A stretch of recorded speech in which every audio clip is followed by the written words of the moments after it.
It's a thing. It's a real thing. And I had an experience years ago. I was working with the Celtics when they were really, really great back in the Larry Bird era. And I was very, very young to the training world.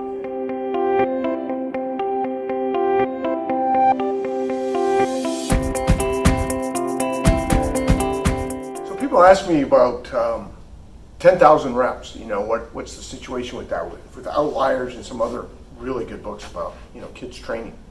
And it's a thing. It's a real thing. And I had an experience years ago. I was working with the Celtics when they were really, really great back in the Larry Bird era. And I was very, very young to the training world. And the guy who was there, who was the trainer at the time there, and he's actually still there. And so we were trying to put together a strength training program for Larry Bird because he'd had some surgeries on his wrists and on his feet, and we didn't know how it was going to turn out. So anyway, he went to go through practice with all the other guys every day, and then after everybody would leave, he had these young guys, 2 or 3 young guys that would stay with him, and he would shoot for, I don't know, hour and a half, 2 hours, depending on how he felt. And he had like 4 racks of balls, and he would shoot right-handed, and then he would shoot left-handed, and then he would shoot right-handed, and he'd move back, and then he'd shoot again, and then he'd move back, and he would not stop until the ball sounded correct.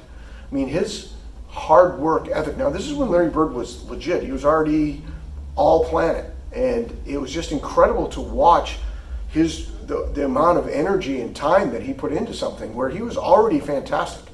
And it was interesting also to watch some of the younger guys on the team. They would just leave, and people would not stay with him and shoot and practice with him. And so when you see a guy that have a career like that, you think, well, there's a reason behind it, right? It's like he was not the world's most talented guy. He's a pretty big dude. He's like 6'9", but he could shoot left. And if you'd never seen him before, you'd think the guy was left-handed. Like he was that good on how much he practiced all the time. So if you want to be great, you can't just do the 10,000 reps.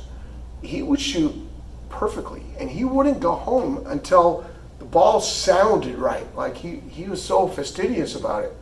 And you got to think about that. So if you're a lacrosse player or a football player and you're throwing footballs or you're hitting off a tee, you got to think differently. You got to stop worrying about the volume that you're putting in, and you got to start thinking like guys like Larry Bird who just do it right and do it right a lot.